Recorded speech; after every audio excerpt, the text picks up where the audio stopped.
Did you see Planet Earth the other week? It was the most horrific piece of television I'd ever seen. Monitor lizards were hatching on a beach, and as normal with natural history programs, we expected them to be bombarded by seagulls, but not a bit of it. They were chased by snakes like Exocet missiles that hunted in packs and chased the hatchlings in a horrid frenzy. It was terrifying, but entirely natural, as were the other scenes of gore. I vowed never to watch another episode again, but this Sunday, my attention was taken by a charming sequence of an Arctic fox nosediving headfirst into deep snow. Finally, like little Jack Horner, he pulled out a plum in the guise of a giant vole. David Attenborough's measured voice declared that brain had won out over brawn, as the vole had 100 times more energy than the withered grass that nearby bison were trying to forage. He almost said, carnivores 1, vegetarians 0. But it did make me realise how inconsistent I am in my own feelings towards animals. Terror for the hatchling lizard pursued by snakes, but happy that the sly fox had snaffled a rodent. On the one hand, I'll stop the car to let rabbits or crazy pheasants cross the road, but equally I like game pie. I grew up in Bromley, Kent, which was still known for its orchards, not for its animals.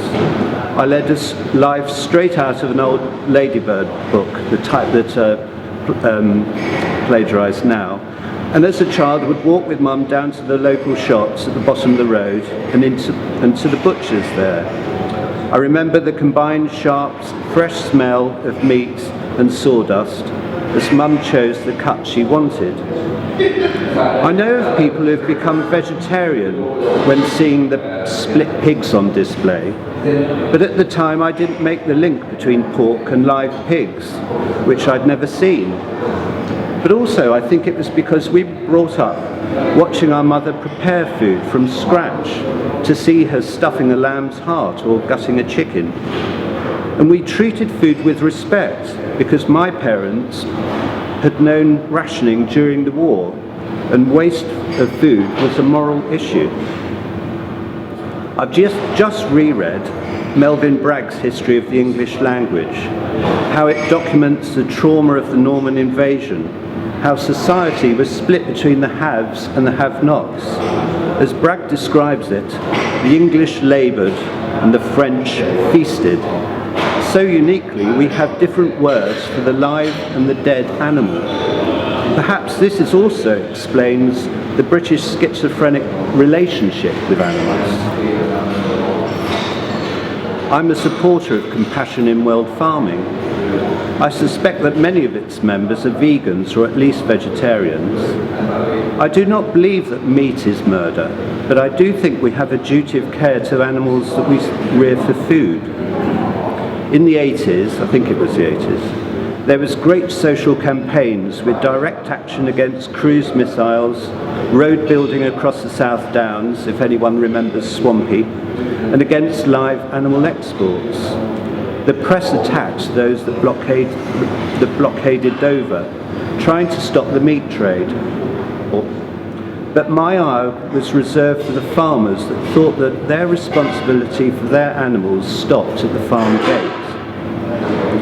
Compassion's other campaigns were to ban battery hens and veal crates, and it is this aspect of the dairy industry that is so hard for many urbanites to understand.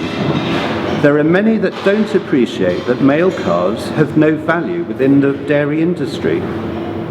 I tend to get on my soapbox when people ask for vegetarian cheese, as if this absolves them from the responsibilities of understanding how cheese is produced. Our country's collective disgust of veal crates in Holland saw the end of legitimate rearing in this country. But I'm happy to say that Rosie Jenkins in Herefordshire has decided to buck this trend and is actively promoting her milk-fed veal. She rightly believes that a short, good life is better than no life at all. For me, this is a venture that we must support and not be embarrassed to do so. As a business, we are constantly striving to be honest about the meat we sell and not make false claims.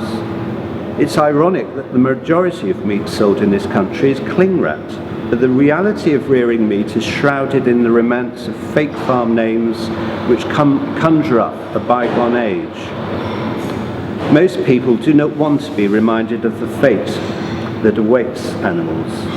But as a business, we should be very proud that ours supports independent abattoirs, without whom independent butchers and family farms would be at the mercy of the global meat trade.